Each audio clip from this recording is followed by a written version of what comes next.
Hola, mi nombre es Isamar López Pérez, soy estudiante de la Facultad de Enfermería y Obstetricia. En esta ocasión estoy cursando la clínica de Enfermería en Cuidados Intensivos y a continuación les voy a hablar sobre la vigilancia y monitoreo del paciente en estado crítico con patologías cardiovasculares.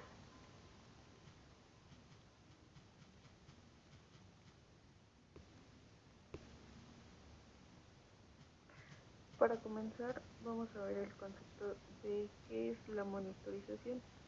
Bueno, esta es la observación de una enfermedad, afección o de uno o varios de los parámetros médicos a través del tiempo, que tiene como objetivo identificar la existencia de situaciones problemáticas que hay que evaluar o sobre las que hay que intervenir para prevenir y tratar enfermedades.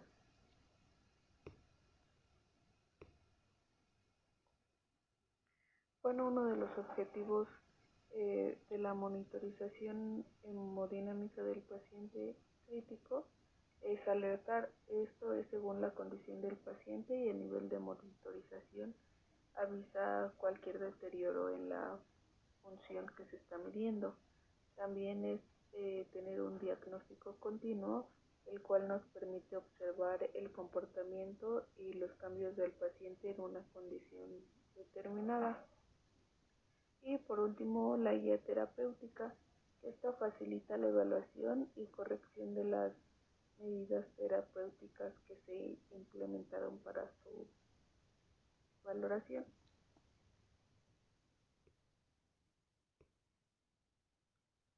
La monitorización está indicada en casos de hipovolemia, que puede ser eh, deshidratación que no responde al volumen, alguna hemorragia en quemaduras o algún trauma, un shock ya sea séptico, cardiogénico, neurogénico, distributivo o anafiláctico.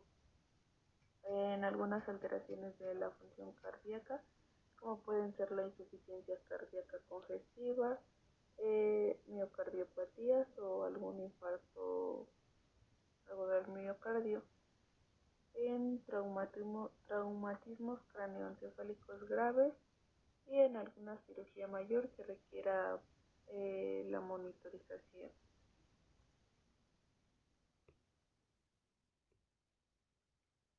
Para su clasificación, esta va a depender eh, según la patología, los antecedentes patológicos y los factores de riesgo que, que presente el paciente. Y bueno, esta se puede dividir en monitorización invasiva y no invasiva.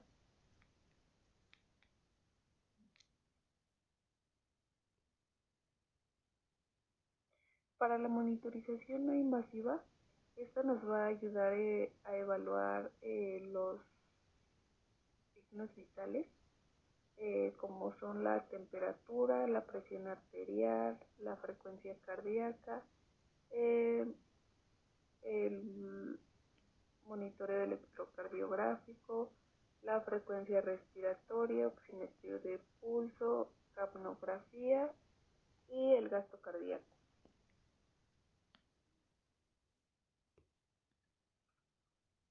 La temperatura corporal es una medida de la capacidad que tiene el organismo para generar y eliminar el calor. El cuerpo es muy eficiente para mantener su temperatura dentro de los límites seguros, incluso cuando la temperatura del exterior cambia mucho.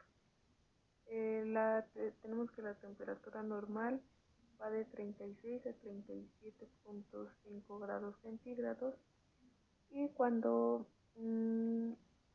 este rebasa el 37.5 puede que haya presencia de fiebre, y si es menor a 36 grados centígrados puede que haya presencia de alguna hipotermia.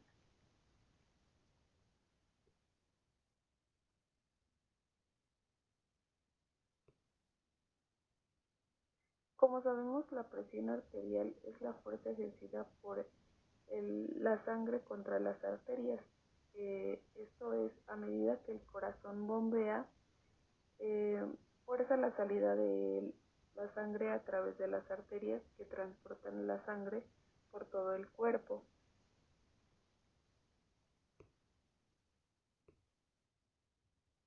Existen dos tipos de presión arterial: la presión sistólica, que es la presión arterial máxima durante la contracción del ventrículo izquierdo del corazón, y esta en una persona sana generalmente va desde 100 hasta los 140 milímetros de mercurio.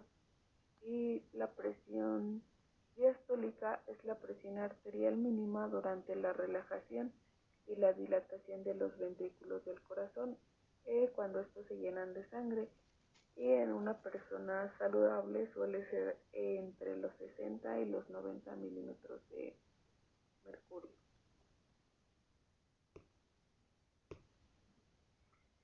La frecuencia cardíaca es el número de veces que se contrae el corazón durante un minuto. Por regla general, la frecuencia normal en reposo va de los 50 a los 100 latidos por minuto. Sin embargo, hay algunos aspectos que suelen alterar estos parámetros.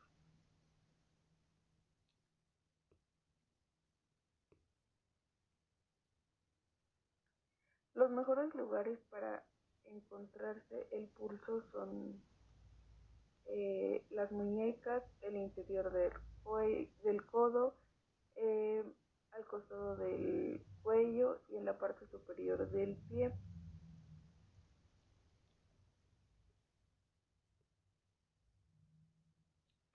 La frecuencia respiratoria es la cantidad de respiraciones que una persona hace por minuto. Esta frecuencia se mide por lo general cuando una persona está en reposo, y consiste simplemente en contar la cantidad de respiraciones durante un minuto cada vez que se eleva el pecho. La frecuencia respiratoria normal de un adulto que esté en reposo va de los 12 a las 16 respiraciones por minuto.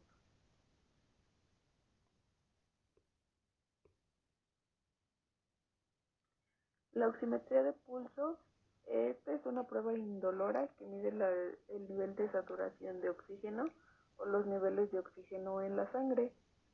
Puede detectar rápidamente pequeños cambios en la eficiencia con la que se transporta el oxígeno a las extremidades más alejadas del corazón, que estos pueden ser las piernas y los brazos. En una persona saludable, este valor se encuentra entre el 95 al 100%. eh, Se considera una saturación buena. Y si la saturación es menor al 90-93%, eh, puede que haya una deficiencia en el transporte de oxígeno.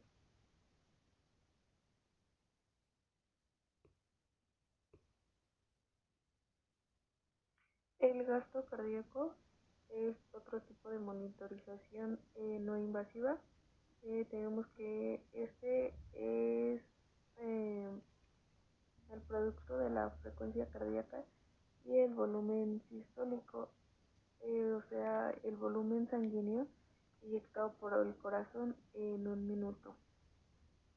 Este es el primer mecanismo compensatorio que sirve para aumentar el aporte de oxígeno a los tejidos. Es un incremento de la frecuencia cardíaca, y las variables que afectan el volumen sistólico son la precarga, la poscarga y la función contráctil.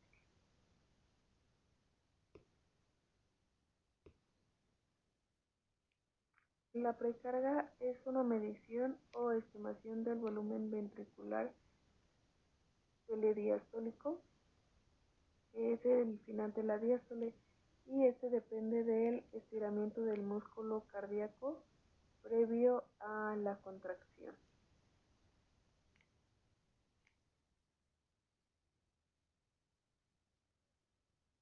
Mientras que la poscarga es la presión de la pared miocárdica necesaria para vencer la resistencia o carga de presión que se opone a la inyección de sangre desde el ventrículo durante la sístole.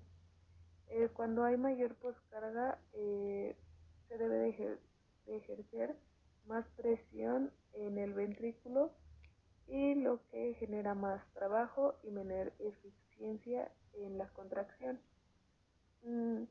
Existen dos situaciones en las que se produce una obstrucción directa al flujo de salida en la sangre a nivel de la válvula aórtica, en caso de que el paciente presente estenosis aórtica, y a nivel de la circulación pulmonar en caso de que presente embolismo pulmonar.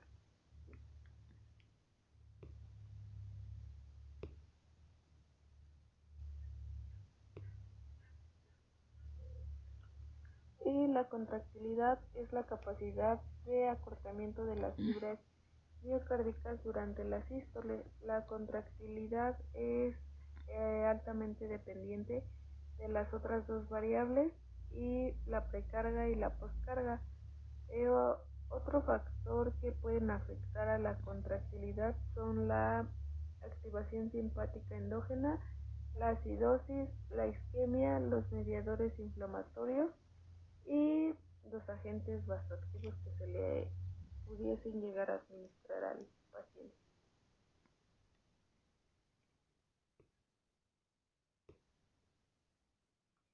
La capnografía es también llamada medición del dióxido de carbono exhalado. Esta es empleada conjuntamente con otras que ya se mencionaron anteriormente, como son la oximetría de pulso o la electrocardiografía. Permite añadir una mayor objetividad, fiabilidad y rapidez diagnóstica a la atención del paciente crítico. Su principal objetivo es valorar de forma continua y no invasiva el metabolismo, la perfusión y la ventilación, tanto en el paciente que se encuentra intubado como el que mantiene una respiración espontánea.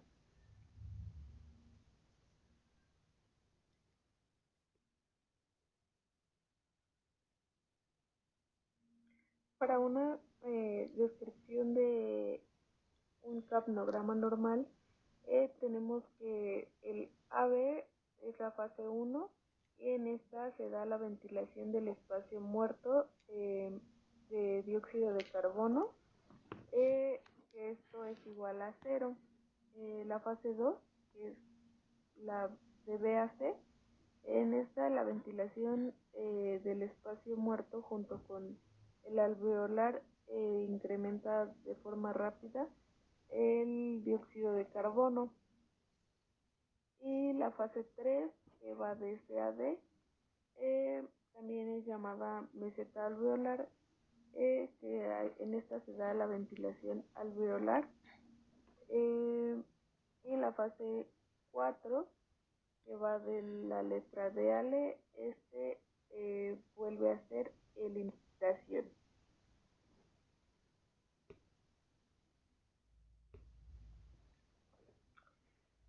Las indicaciones clínicas para la toma de capnografía este es comúnmente empleado en los servicios de emergencia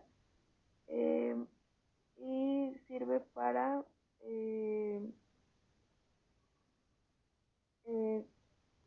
valorar que el estado de la intubación esofágica que esté en su lugar correcto.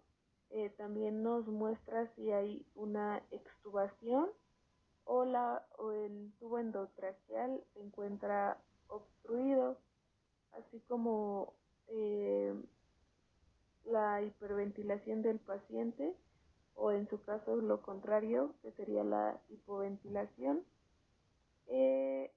la reinhalación y si el paciente puede llegar o está presentando broncoespasmos.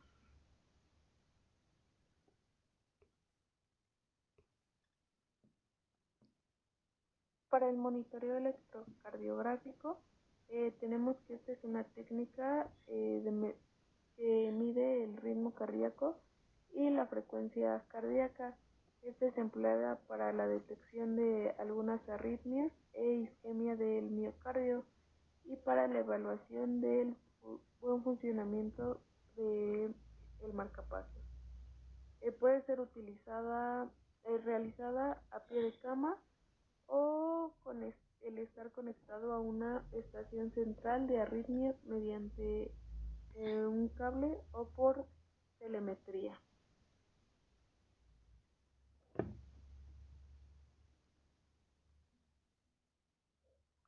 Para el correcto manejo del electrocardiograma se debe de verificar el trazado normal. Este nos dice que el impulso eléctrico se genera en el nodo supraauricular, desplazándose por todas las fibras auriculares y provocando su contracción. Posteriormente llega al nodo auriculoventricular, donde ocurre una pausa de 1 a 10 segundos, lo que permite el llenado de los ventrículos con la contracción auricular. Tras esta pausa, el impulso eléctrico del nodo auroventricular se traslada por el haz de His y las ramas derecha e izquierda del mismo, atravesando las fibras de Purkinje y las células miocárdicas de los ventrículos, provocando la contracción simultánea de los ventrículos.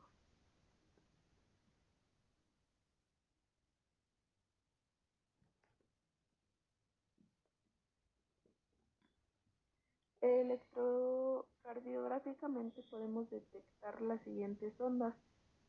Iniciamos con la onda P, que esta se presenta la despolarización de las aurículas.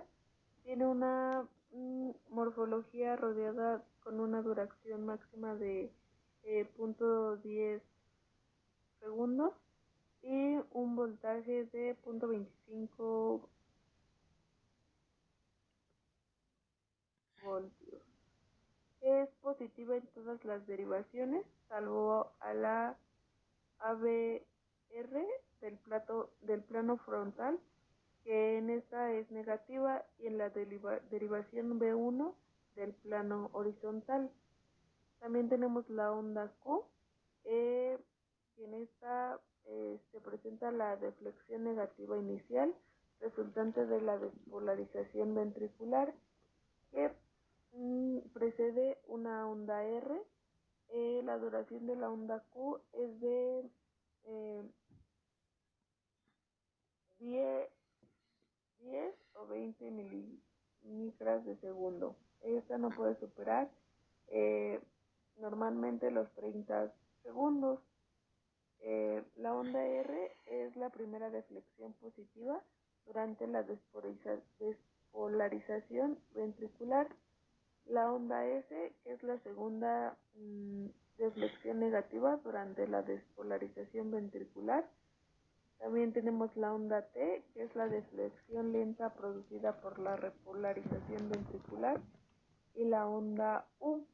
Esta es una onda habitualmente positiva de escaso voltaje. Se observa sobre todo en las derivaciones precordiales y que sigue inmediatamente a la onda T, la cual se desconoce su origen exacto, aunque algunos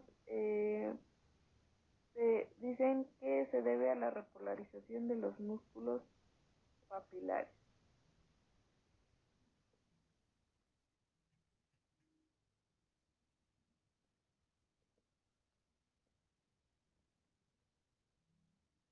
Para las derivaciones electrocardiográficas, estas son disposiciones específicas de los electrodos, se conocen como derivaciones, y en la práctica clínica se utiliza un número de 12 clasificado de la siguiente forma.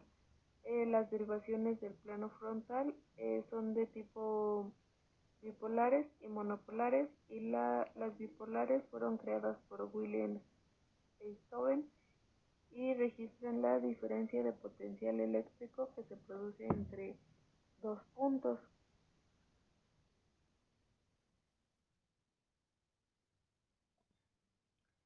Las derivaciones del plano frontal tenemos que es la de 1. Esta registra la diferencia de potencial entre el brazo izquierdo, que es un polo positivo, y el derecho, que es un polo negativo. Tenemos la de 2, que registra la diferencia de potencial que existe entre la pierna izquierda, que es polo positivo, y el brazo derecho, que es un polo negativo, así como la derivación 3, que registra la diferencia de potencial que existe entre la pierna izquierda, que es un polo positivo, y el brazo izquierdo, que es un polo negativo.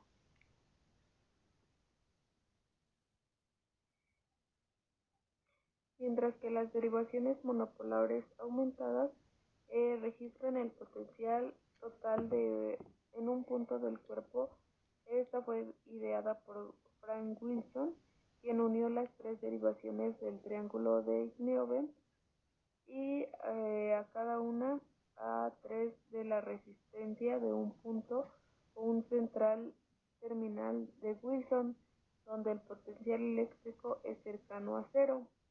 Esta se conecta a un aparato de registro del que salía el electrodo explorador, el cual toma el potencial absoluto, eh, es B. El brazo derecho se conoce como BR, el brazo izquierdo como BL y la pierna izquierda como mm,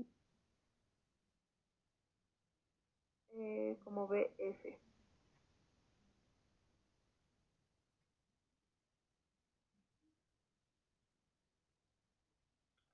Para las derivaciones del plano horizontal, tenemos que son derivaciones verdaderamente mono o unipolares, eh, pues comparan la actividad del punto en el que se coloca el electrodo a nivel precordial eh, contra la suma de los tres miembros activos o central terminal, y esta da como resultado 0.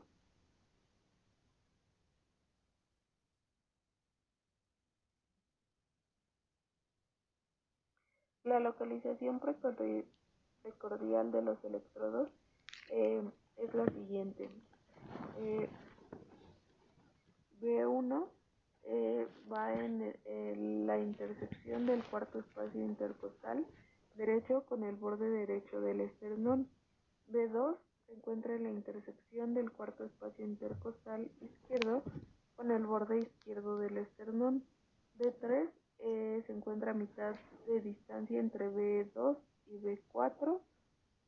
B4 en la intersección del quinto espacio intercostal izquierdo y la línea medio clavicular.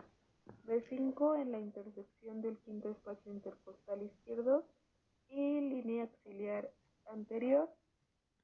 Y la B6 es la intersección del quinto espacio intercostal izquierdo y la línea axilar anterior.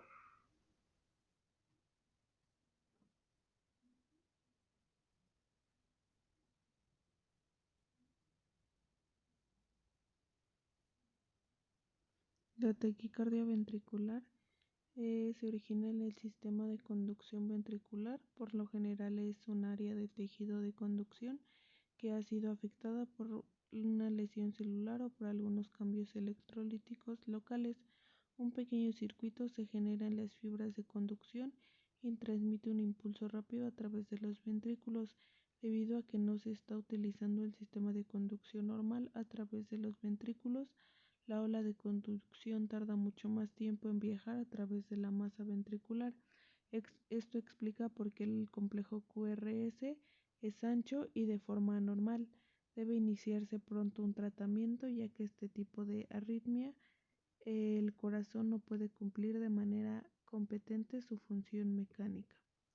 En la fibrilación ventricular Se debe a la pérdida de la actividad eléctrica sincrónica de las fibras ventriculares, dando lugar a una contracción totalmente anárquica del miocardio y un fracaso hemodinámico.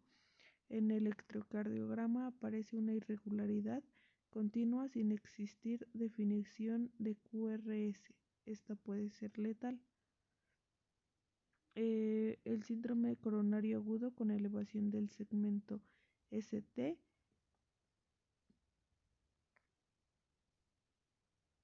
Mientras que la monitorización invasiva nos ayuda a evaluar la presión arterial invasiva, la presión venosa central, presión intracraneal y la presión intraabdominal.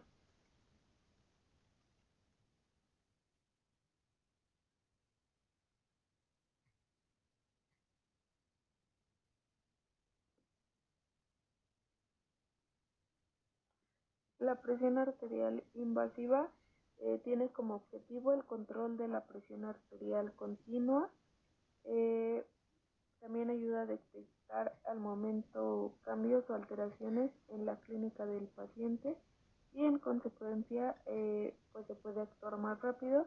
También es de gran utilidad cuando se toman exámenes sanguíneos en repetidas ocasiones y esto evita la necesidad de estar puncionando al paciente. El tipo de paciente al que se le hace este monitoreo es el paciente que presenta un shock o paciente con requerimientos de alguna droga vasoactiva.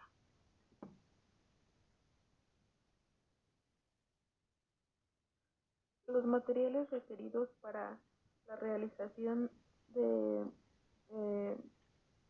esta monitorización es que en la unidad se cuente con un monitor,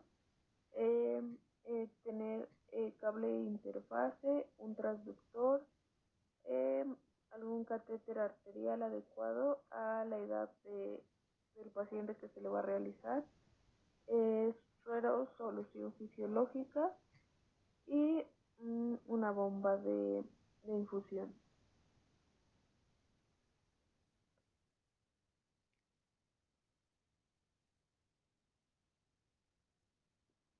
Para el procedimiento se debe de lavar las manos correctamente, ya que es un procedimiento estéril. Se tiene que colocar y conectar el equipo, posteriormente purgarlo y pues la cánula va colocada percutáneamente en una arteria, la cual permite la monitorización de la presión sanguínea y da la posibilidad de obtener muestras de sangre, como ya lo habíamos mencionado. La cánula está conectada a una línea llena con líquido que incorpora un dispositivo de flujo continuo e intermitente que transmite la fuerza de la onda de pulso hasta un transductor de presión que convierte el desplazamiento mecánico en un cristal de silicón en señales eléctricas vistas en un monitor. Los sitios de punción más comunes pueden ser la arteria radial o así como la femoral y la media. Y a continuación vamos a ver el procedimiento.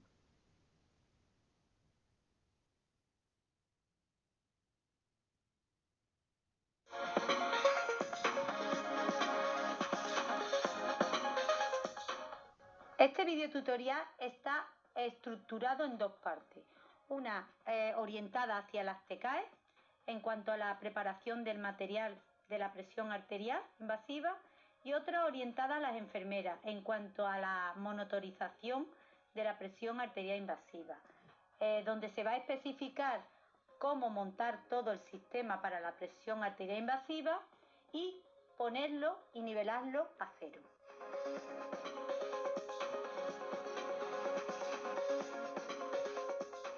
Aquí Aquí las compañeras TKE van a preparar todo el material destinado a la medición, donde prepararán el kit del transductor, el cable de presión reutilizable, el soporte del transductor,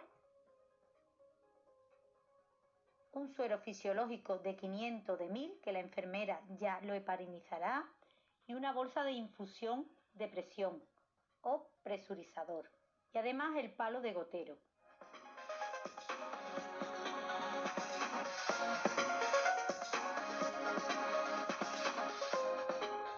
Vamos a empezar colgando lo que es el presurizador en el palo de goteo y pondremos también la pinza del transductor. Cogeremos un suero fisiológico de 500 y de 1000 ya heparinizado según protocolo de cada servicio. Nuestro servicio son 12 cc de heparina al 1% en cada 500 y lo colgaremos en el palo con el presurizador, donde tiene una cinta para sujetarlo. No lo inflaremos.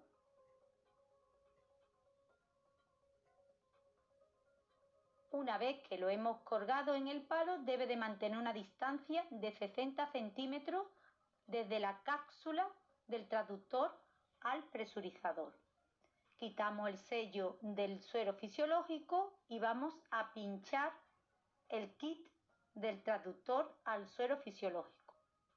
Abrimos el paquete y en el paquete nos vamos a encontrar una bolsita con pegatinas de colores que va a servir para identificar qué tipo de vía es la que estamos realizando la medición de la presión. Además existen unos tapones.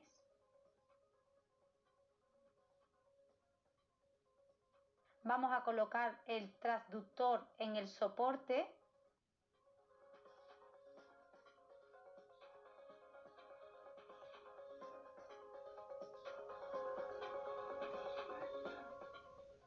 Lo siguiente que vamos a realizar es que vamos a pinzar el suero con el punzón que trae el kit y vamos a llenar la cámara de aire. Dejamos eso un poco apartado y ahora lo que vamos a realizar es que vamos a llenar el presurizador a una presión máxima de 300 milímetros de mercurio. En la bolsa nos indica las diferentes posiciones de la llave de 3 luces.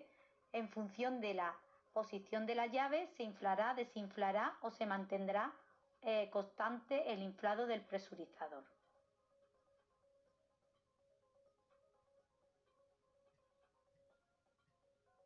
El siguiente paso es el cebado de todo el sistema para que no quede aire dentro del sistema. Tiraremos de la pestaña que trae el transductor y realizaremos el cebado de todo el sistema hasta que no haya aire en ninguna parte del sistema. En la bolsa del kit de presión se traía una bolsita con diferentes pegatinas de colores para identificar cuál es la vía que estamos canalizando y midiendo. Y además trae dos tapones que no están ventrados, los cuales hay que sustituir por el tapón perforado o ventrado que trae el transductor para evitar infecciones de la vía. Estas pegatinas se colocan en el soporte del transductor, aunque yo la he dejado colocada en el suero.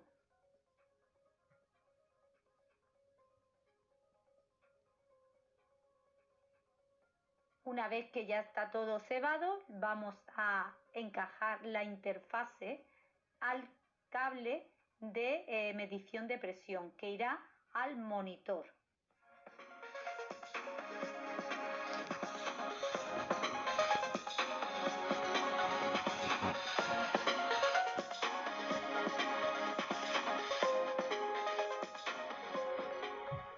El siguiente paso es poner a cero la medición de la presión, lo cual nos va a llevar a que el transductor debemos de colocarlo a nivel del eje del corazón, lo que corresponde al eje flebostático. Es en el cuarto espacio intercostal, en el punto medio anteroposterior del tórax, debemos de tener nivelada la cápsula. Una vez que hemos colocado esa nivelación, nos vamos a dirigir hacia el transductor y en la llave de 3 luces vamos a cerrar la luz que va hacia el paciente. Ahora nos dirigimos nuevamente hacia lo que es el monitor y buscamos el comando que nos indica poner a 0 las presiones. Lo seleccionamos, lo pulsamos y ponemos a 0 la presión. Una vez que vemos en el monitor parpadeando que está puesto a 0, vamos de nuevo hacia la cápsula del transductor y abrimos la luz que va hacia el paciente. Miramos el monitor y observamos que la curva de la presión arterial invasiva está marcando valores correctos. Suscríbete a mi canal Carmen Cardú y le da a me gusta.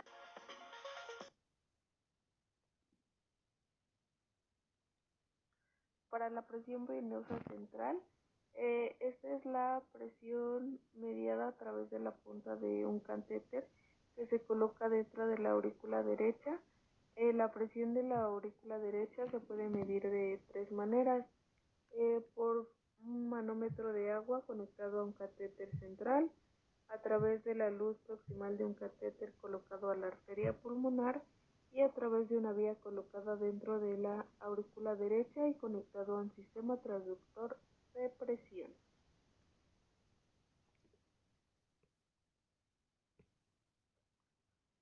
Sus objetivos principales es vigilar la presión en la aurícula derecha, señalar las relaciones entre el volumen de sangre circulante y la capacidad cardíaca, indicar el estado del paciente con hipovolemia y su respuesta al tratamiento. También sirve como guía en la identificación temprana de insuficiencia cardíaca congestiva y ayuda a calcular el volumen circulante para conservar el equilibrio hemodinámico.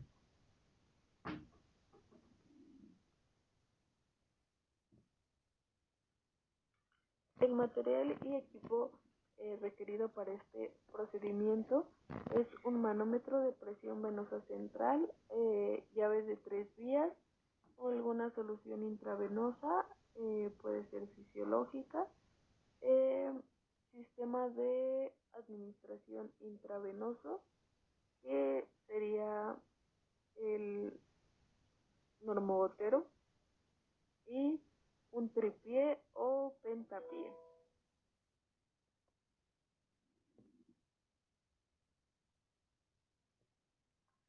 El procedimiento para la instalación del equipo es, tenemos que tener las manos limpias. Vamos a conectar las 3 partes del equipo de medición de la presión venosa central. Para iniciar conectaremos el equipo para infusión a la solución y este a su vez al sistema tubular que contiene la llave de 3 vías, asegurando la conexión con el conector. Posteriormente, el sistema tubular de medición se inserta la escala manométrica y para finalizar se coloca el sistema tubular que va de la parte terminal al catéter central. Cuando ya está todo esto conectado, se debe de purgar el sistema de medición de la presión venosa central, explicar al paciente sobre el procedimiento que se le va a realizar, conectar el sistema para la medición de presión venosa central ya purgado al catéter central y fijar el manómetro de la presión venosa central al soporte de la solución en el punto cero del manómetro, el cual debe estar a nivel de la aurícula derecha del paciente.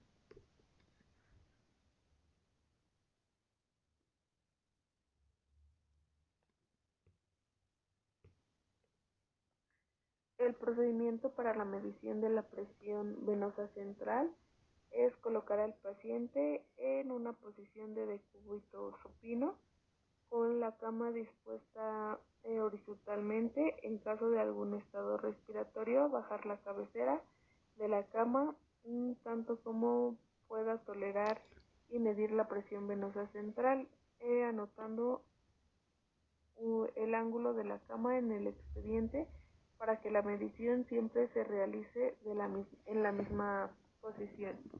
Localizar el punto flebostático,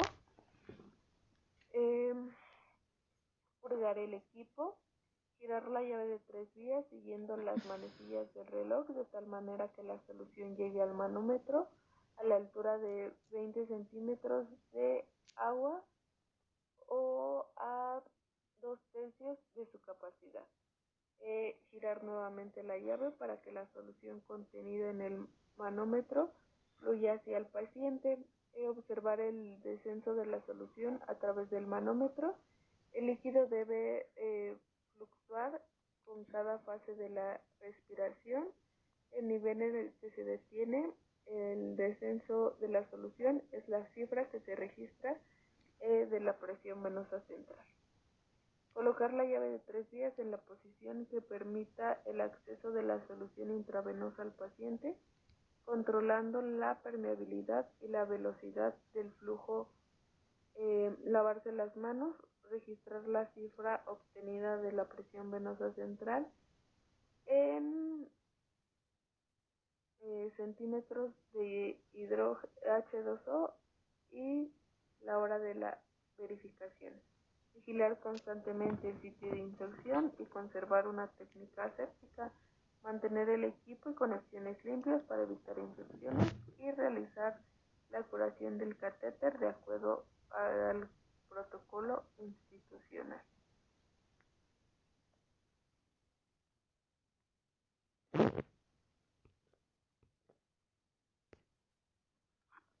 Los materiales requeridos para la medición de la presión venosa central son: 1. Una vía central teniendo en cuenta las partes de ella que la conforman.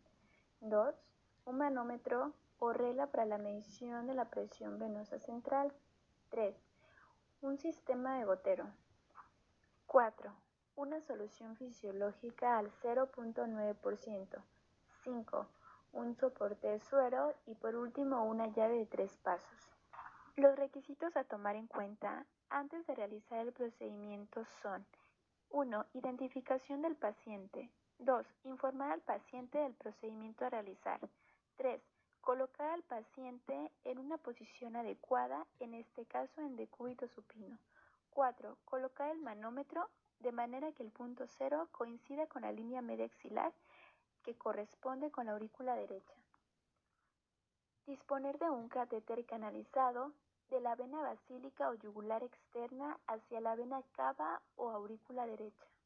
El equipo de la presión venosa central deberá estar conectado al suero fisiológico y una vez purgado se conectará al catéter central, de forma que la llave de 3 pasos de la base del manómetro permite el paso del suero fisiológico hacia el catéter, manteniendo de esta forma una vía permeable. Y por último, un correcto lavado de manos y colocación de guantes.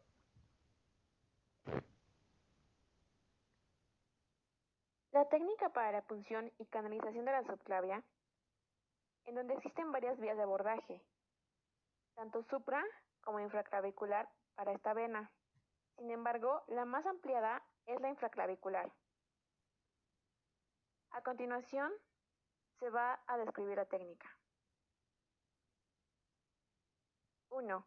Identificar los puntos anatómicos de referencia, pudiendo abordar mediante la vena subclavia.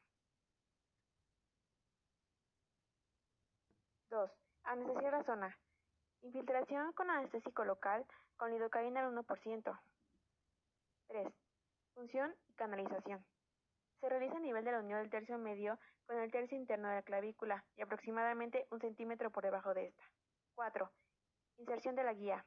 Una vez localizada la vena, se procede a la introducción de una guía metálica por la luz de la dicha aguja. 5. Retirar la aguja de función. Debe realizarse con cuidado de no sacar la guía metálica. 6. Dilatación del trayecto. Se introduce a través de una guía un dilatador que se retirará posteriormente. 11. Inserción del catéter. Introducir el catéter a través de la guía metálica avanzando unos 15 a 20 centímetros en el adulto. 8. Comprobar la correcta canalización. Conectar el equipo de perfusión. El goteo pulsátil indicará que el catéter está en ventrículo. 9. Fijación del catéter. Para poder realizar la medición de la presión venosa central, se requiere tener al paciente con el catéter ya colocado en posición en decúbito supino. Se debe verificar que estén bien colocados los materiales para el adecuado paso de líquidos y así se dé el paso hacia el venotonómetro. Este catéter debe estar colocado hacia la altura de la aurícula derecha o la vena subclavia.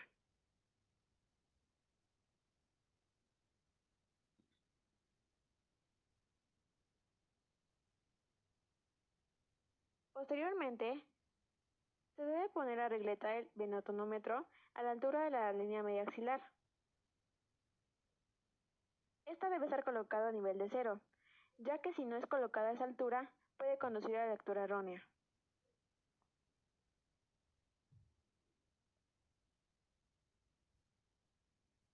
Posteriormente, se deben cerrar todas las llaves que den paso a medicamentos.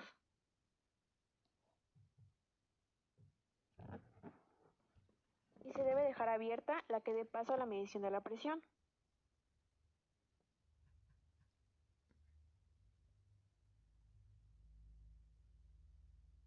Cuando empiece a descender la solución, se dará el valor de la presión venosa central.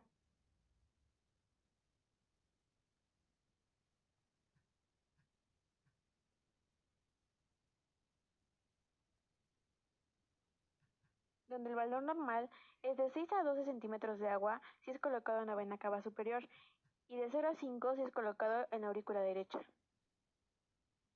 Cuando la solución quede estática, este será el valor de la presión venosa central, donde se debe tomar en cuenta el valor a la presión a la expiración.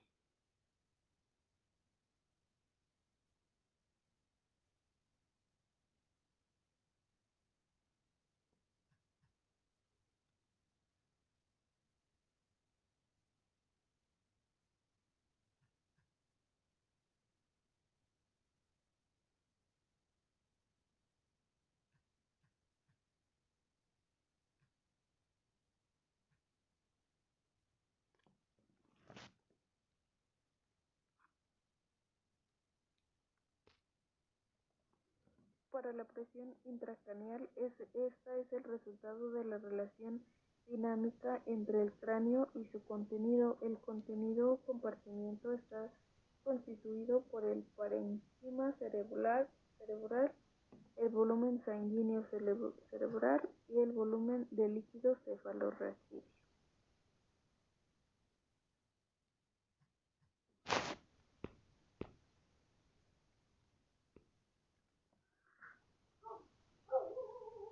Para la presión intraabdominal, también conocida como PIA, esta es una presión en estado pasivo de la actividad abdominal con cambios durante la ventilación mecánica o espontánea, los cuales pueden causar un aumento durante la inspiración o disminución durante la expiración.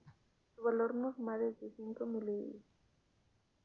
milímetros de mercurio, pero puede ser sustancialmente mayor en el paciente con obesidad mórbida o en el periodo postoperatorio.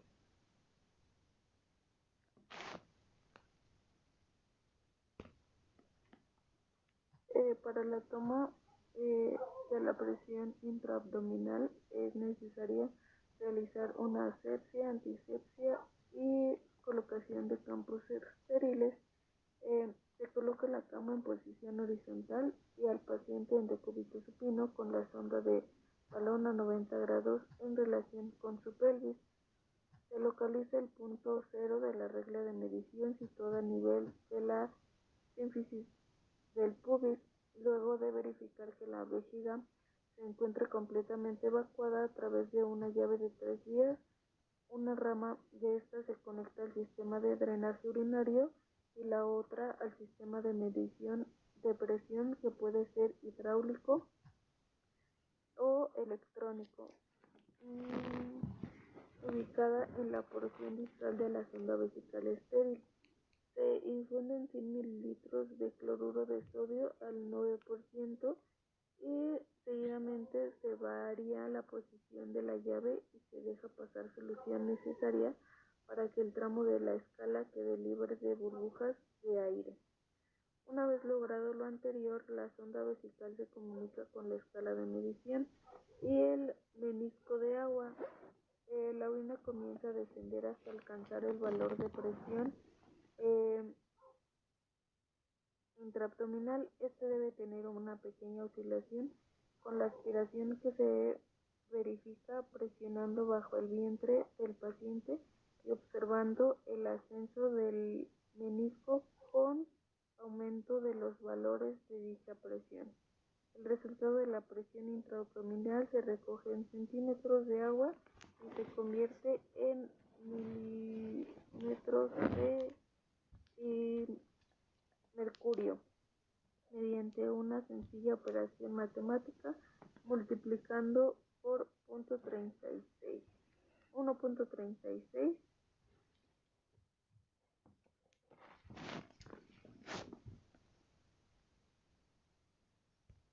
¿Y qué tal? ¿Cómo estamos?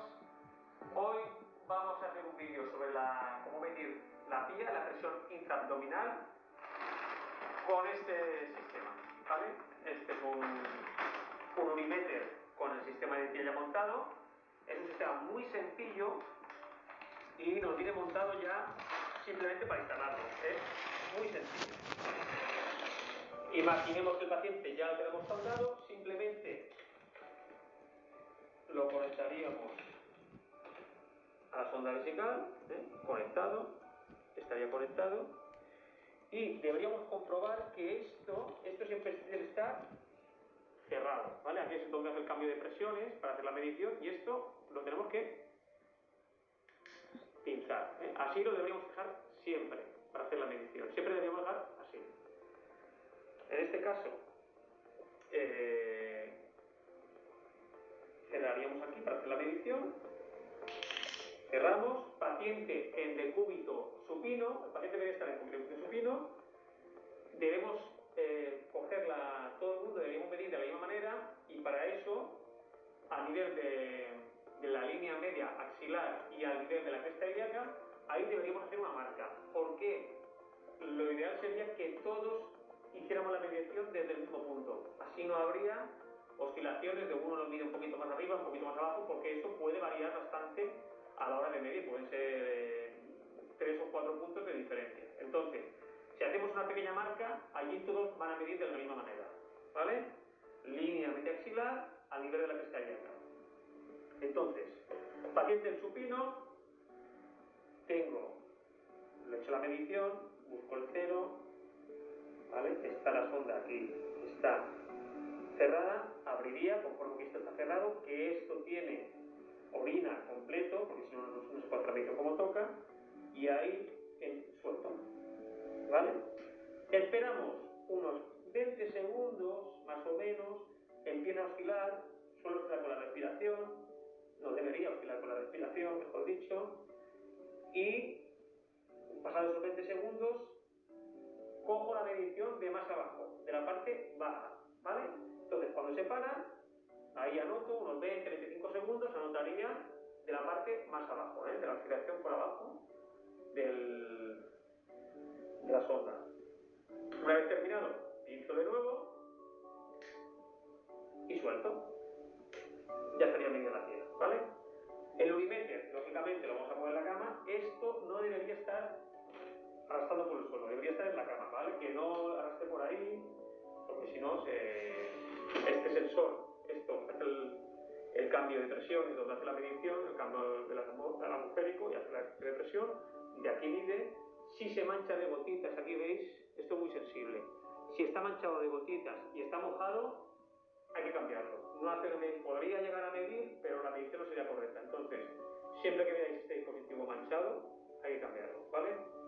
Otra cosa, ¿qué pasaría? Imaginaros que es un paciente oligoanórico, no orina mucho y la sonda de medición está vacía, está o parcialmente llenada.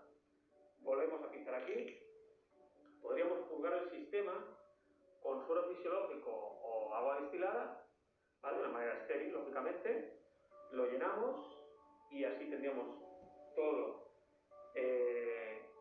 lleno para poder hacer la medición correctamente y no se podría llenar con unos 20 veces aproximadamente, ¿de acuerdo? Y bueno, esto sería, acordaros, posible que no se ensucie, comprobar esto fundamental, que no se ensucie, porque si no, habrá que cambiarlo. Recordaros que esto es muy sensible. Y yo creo que más o menos lo hemos explicado. Pues nada, compañeros, ¿qué era esto, Tony? La enfermera intensiva, ¿no? Sí, ¿no? Por supuesto. Pues venga, seguimos ahí, vamos. ¿Y qué tal? ¿Cómo estamos? Hoy los 10 correctos nos serán de gran utilidad para evaluar y evitar peligros hacia el paciente. El correcto número 1 es verificar que sea el medicamento correcto. Vamos a ver que esté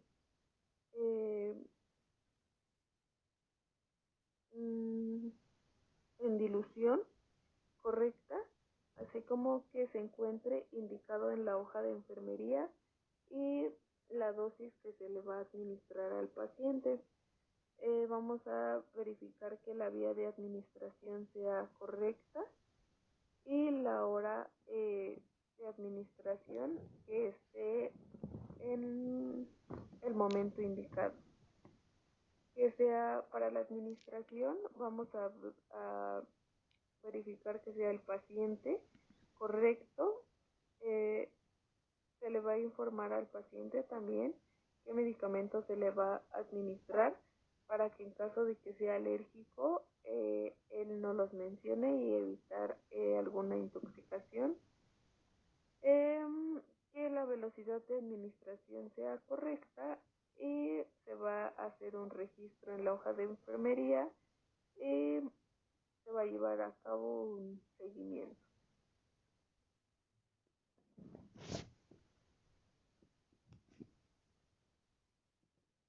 También las metas internacionales para la seguridad del paciente nos pueden ser de gran utilidad y en este caso la que nos va a ayudar es la meta número 3, que va enfocada a mejorar la seguridad de los medicamentos de alto riesgo.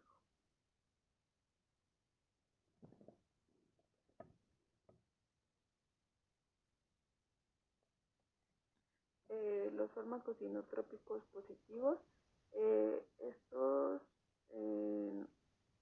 mejoran la contractilidad miocárdica y tienen efectos sobre los vasos periféricos. Algunos son vasodilatadores como la dobutamina, algunos otros son vasoconstrictores como la noradrenalina y otros pueden mostrar ambos efectos dependiendo de la dosis como son la dopamina y la adrenalina.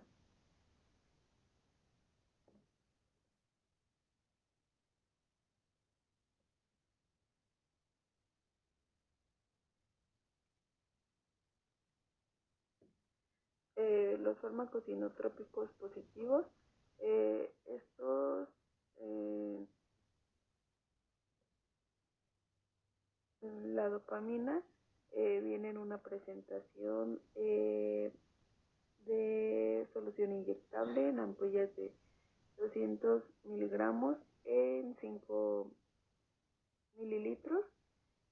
Los efectos farmacológicos en hemodinámicos a bajas concentraciones incrementa la filtración glomerular, el flujo renal y la excretación de sodio al actuar sobre los receptores dopaminérgicos y a concentraciones moderadas actúa sobre receptores beta 1 adrenérgicos, produciendo un efecto inotrópico positivo. Y a dosis mayores aumenta la resistencia vascular sistémica por indicaciones por los receptores alfa 1 y adrenérgicos. Está indicado en shock cardiogénico, shock séptico, en algún edema pulmonar y las contraindicaciones y precauciones. Bueno, esta nos dice que el uso de este medicamento está contraindicado en pacientes con taquiarritmias, hipoxia, hipercapnia, acidosis, enfermedad vascular con el síndrome de Raynaud y algunas reacciones adversas suelen ser náuseas, vómitos, cefalea, taquicardias, arritmias e hipertensión. Su posología va diluida 2 ampolletas en 250 mililitros de solución fisiológica para iniciar una perfusión en dosis dopaminérgica a un paciente de aproximadamente 70 kilogramos.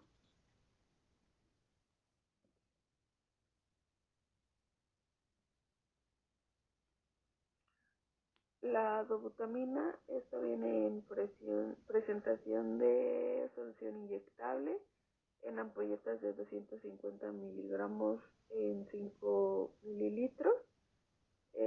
Este es un agonista selectivo de receptores beta 1, por lo que tiene actividad inotrópica positiva e intensa, y también tiene un mínimo efecto vasoconstrictor y vasodilatador potente, con la consecuente disminución de la presión telediastólica ventricular izquierda. Está indicado en shock cardiogénico, en infarto agudo al miocardio, en edema de pulmón asociado a hipotensión o con mala respuesta a un tratamiento habitual, y este suele asociarse con la dopamina. Para su posología se diluyen 2 ampollas en 250 mililitros de solución fisiológica y se inicia perfusión continua a una velocidad de 8 a 10 mililitros por hora, ajustando la dosis según la respuesta del paciente, y esto puede ir hasta del 25 a 30 mililitros por hora. Está contraindicado en pacientes con estenosis subaórtica, hipertrofia idiopática y en pacientes con hipersensibilidad demostrada a alguna droga. Algunas reacciones adversas son que puede incrementar el shock intrapulmonar, en alguna enfermedad coronaria puede precipitar una angina de pecho, taquicardia, fibrilación articular o puede crear una hipotensión inicial.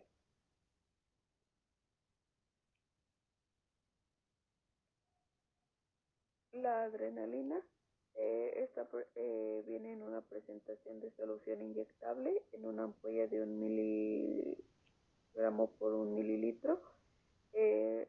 Algunos efectos farmacológicos hemodinámicos nos dice que tiene la actividad alfa y beta adrenérgica, lo cual aumenta la frecuencia y contractilidad miocárdica, y a dosis bajas produce vasodilatación.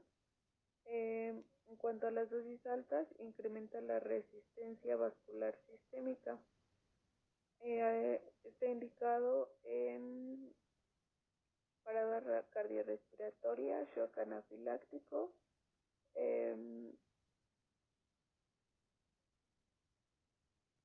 y su posología es de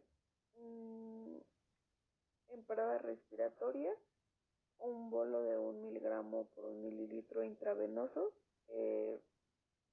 según las normas de protocolo en bloqueo auroventricular completo, diluir una ampolla de 1 miligramo sobre 1 mililitro en 250 mililitros de solución fisiológica e iniciar infusión continua a 16 a 60 mililitros por hora. Y el shock anafiláctico va de 0.5 a 1 miligramo subcutáneo. Está contraindicado en pacientes con shock al mejorar la presión de perfusión, aumenta el flujo renal y el gasto urinario. La presión parcial de oxígeno puede disminuir por alteración en la relación ventilación-perfusión e incremento en el shunt intrapulmonar.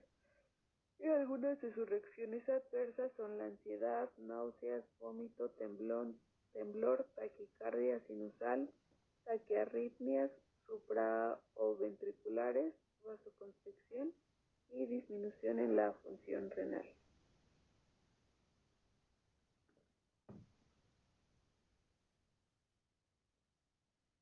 La noradrenalina o norepinefrina viene en una presentación de solución inyectable en ampollas de 4 miligramos y 4 mililitros y de 1 miligramo y 1 mililitro. Esto ya depende de la forma farmacéutica. Nos dice que está indicado principalmente en el origen distributivo o asociado a bajas resistencias vasculares periféricas. Su posología nos indica que debemos diluir 10 miligramos en 100 mililitros de agua de solución glucosada al 5% e iniciar la perfusión continua de 3 a 10 mililitros por hora hasta 50 mililitros por hora. Y puede presentar reacciones adversas que son similares a los descritos para la adrenalina, pero es en menor grado por su amplia vasoconstricción visceral y periférica. Puede producir isquemia visceral.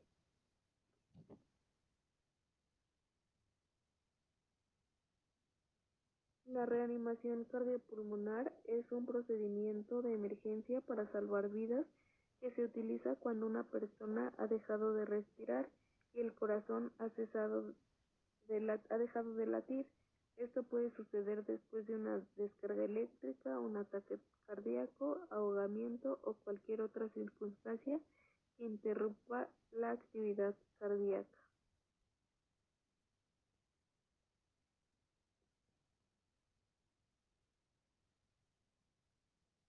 Los pasos que se deben de realizar es el reconocimiento de la persona que necesita de la reanimación cardiopulmonar, verificar si está consciente o inconsciente y en caso de que no esté, se lleva a cabo la activación del servicio de emergencias. Posteriormente se deja la llamada en espera y se va a seguir las indicaciones que en su caso algún médico nos esté proporcionando. Se debe de iniciar la reanimación cardiopulmonar de inmediato, así como si se cuenta con desfibrilador, se lleva a cabo y si no, se continúa con la reanimación cardiopulmonar hasta que se tenga la presencia de algún servicio de emergencias médicas.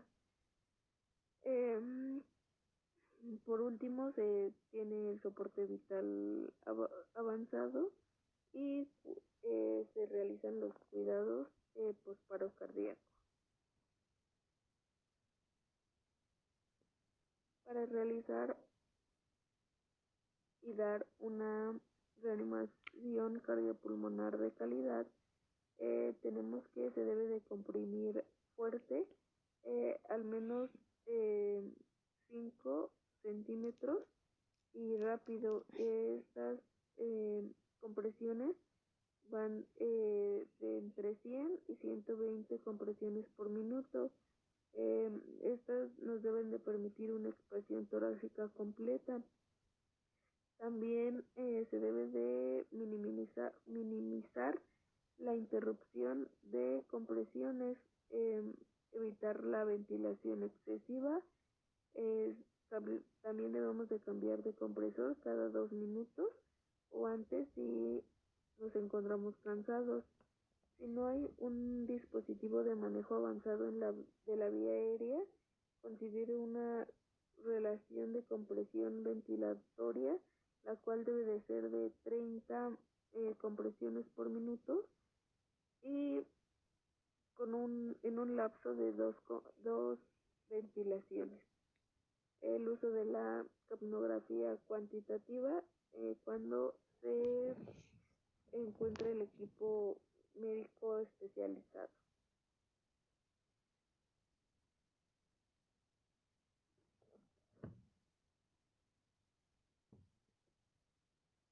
La farmacoterapia que se lleva a cabo en la reanimación cardiopulmonar es una dosis intravenosa de adrenalina, que es 1 miligramo cada 3 o 5 minutos, una dosis de amiodarona. La primera dosis va en un bolo de 30 miligramos y la segunda de 150 miligramos. O puede ser una dosis de lidocaína la primera dosis de 1.2 miligramos por kilo y la segunda de 0.5 a 0.75 miligramos por kilogramo. Si se obtiene el retorno de la circulación espontánea, se debe valorar el pulso y la presión arterial, el aumento repentino y sostenido de la presión torácica, normalmente es menor a 40 miligramos de mercurio, las ondas espontáneas de presión arterial con monitoreo intraarterial. Esto ya cuando se encuentra el servicio especializado.